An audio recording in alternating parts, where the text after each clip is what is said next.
pag-usapan ang trapiko, at tiyak na magiging masigla ang talakayan, lalo na sa Pilipinas.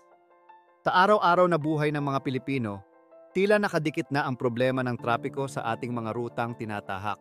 Mula sa masikip na EDSA hanggang sa mga kalsadang puno ng sasakyan sa Congressional Road at iba pang bahagi ng Kalakhang, Maynila, hindi maikakaila na ito ay isang malaking suliranin. Ang matinding pagsisikip ng daloy ng sasakyan ay hindi lamang nagiging sagabal sa ating oras, kundi pati na rin sa ating ekonomiya. Maraming mga kandidato sa eleksyon ang nangangako ng solusyon, ngunit tila walang konkretong hakbang na naipatupad upang tunay na maayos ang sitwasyon. Sa katunayan, ayon sa mga pag-aaral, ang Pilipinas ay patuloy na nangunguna sa listahan ng mga bansang may pinakamalalang kondisyon ng trapiko. Sa kabila ng mga pagsisikap ng gobyerno, tulad ng pagpapalawak ng infrastruktura at mass transit systems, tila hindi pa rin sapat ang mga ito upang masolusyonan ang problema. Ngunit alam mo ba na may mga bansa tulad ng Bangladesh kung saan halos walang traffic rules? Oo, walang traffic rules. Sa bansang ito, tila bahala na ang sistema sa pagmamaneho. Ang mga motorista ay tila malaya sa pagdedesisyon kung paano sila magmamaneho, at dito nagiging mas kapana-panabik ang ating talakayan. Sa video na ito, susuriin natin kung bakit ganito ang kalagayan ng trapiko sa Bangladesh at ano ang mga aral na maaari nating makuha mula rito. Maghanda tayong tuklasin ang kakaibang mundo ng trapiko at alamin kung paano natin maihahambing ang ating sitwasyon dito sa Pilipinas.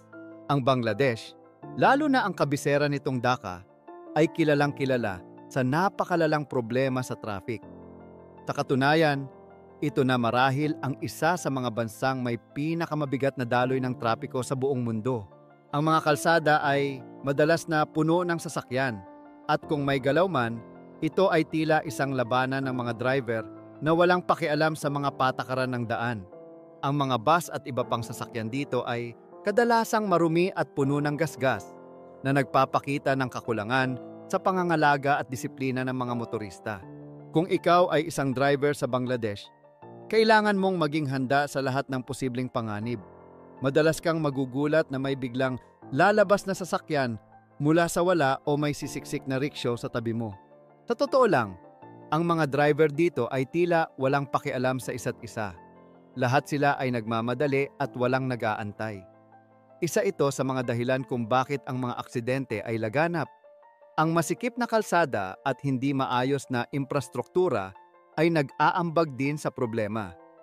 Ayon sa mga pag-aaral, ang masikip na kalye at kakulangan ng mga highway ang pangunahing sanhi ng traffic congestion dito. Tulad ng ibang bansa, ang Bangladesh ay nahaharap din sa isyu ng korupsyon. Ang gobyerno ay tila walang pakialam sa pagpapabuti ng infrastruktura o pagbibigay ng mas maayos na pampublikong transportasyon. Sa halip na magpatupad ng mga proyekto na makakatulong sa pag-unlad ng kanilang sistema ng transportasyon, mas pinipili nilang balewalain ang sitwasyon. Dahil dito, ang mga tao ay napipilitang umasa sa pribadong sasakyan na nagdudulot pa ng karagdagang pagsisikip. Ang matinding traffic congestion ay hindi lamang nagdudulot ng abala, kundi pati na rin ng malubhang epekto sa kalusugan at ekonomiya. Ang polusyon mula sa mga sasakyang nakatigil ng matagal ay nagiging sanhi ng iba't ibang sakit at problema sa respiratory system.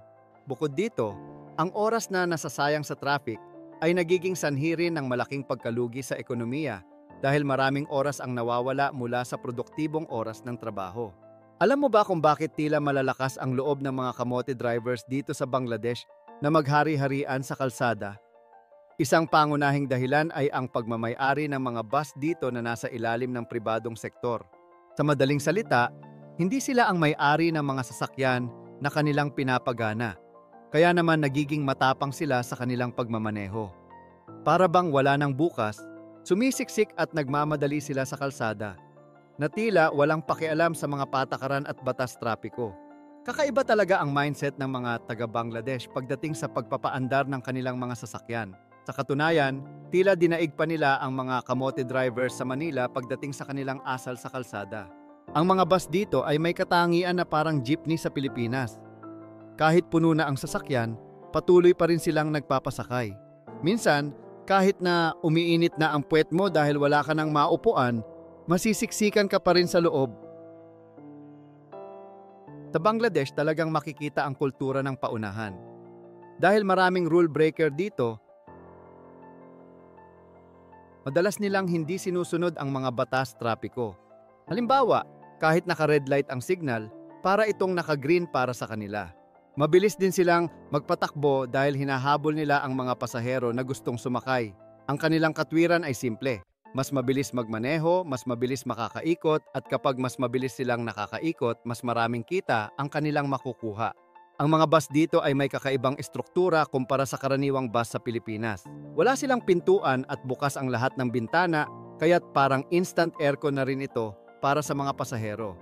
Sa kabila ng init at siksikan, tila hindi ito hadlang para sa kanila upang magpatuloy at maghanap ng mas maraming pasahero.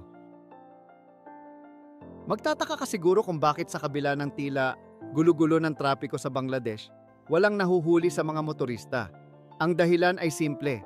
Wala namang magbabayad ng multa dahil maraming tao ang walang kakayahan na magbayad. Ang gobyerno sa Bangladesh ay kulang sa mahigpit na pagpapatupad ng batas. Kaya't ang mga motorista ay nagiging matatag at walang takot na lumabag. Madalas pa silang nagtatawanan sa mga traffic enforcer na gumagamit lamang ng kahoy na pamalo upang itulak ang mga sasakyan. Sa kabila ng pagkakaroon ng bagong batas sa trapiko na ipinasa noong 2018 na naglalayong patawan ng mabigat na parusa ang mga lumalabag, ang implementasyon nito ay nahirapan dahil sa pagtutol mula sa mga grupo ng transportasyon.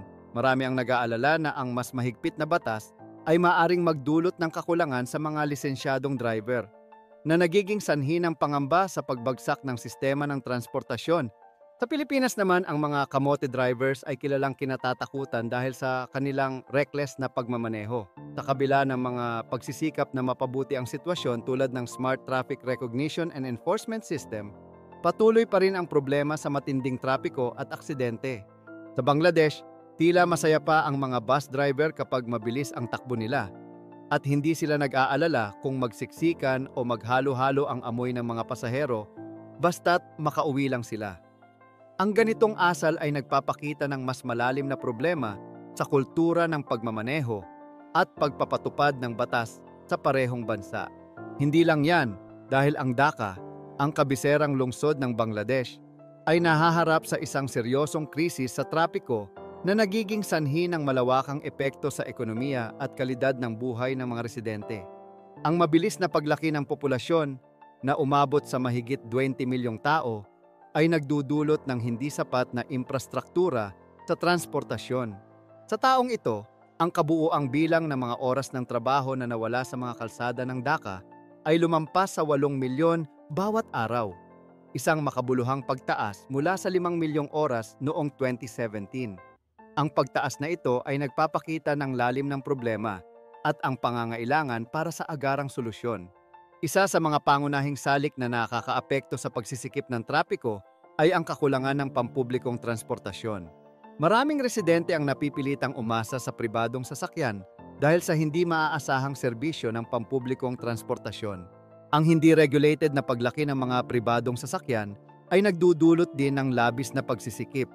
Ayon sa mga pag-aaral, ang bawat pamilya ay nagmamay-ari ng hindi bababa sa isang sasakyan na nagiging sanhi ng mas matinding konjesyon. Bukod pa rito, ang hindi magandang infrastruktura ng kalsada at pamamahala ng trapiko ay nagpapalala sa problema. Maraming kalsada ang sira-sira at hindi sapat ang kapasidad upang suportahan ang dumaraming bilang ng mga sasakyan.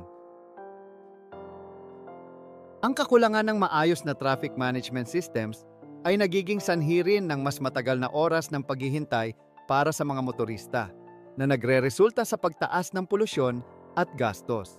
Upang matugunan ang isyong ito, inirerekomenda ang ilang potensyal na solusyon.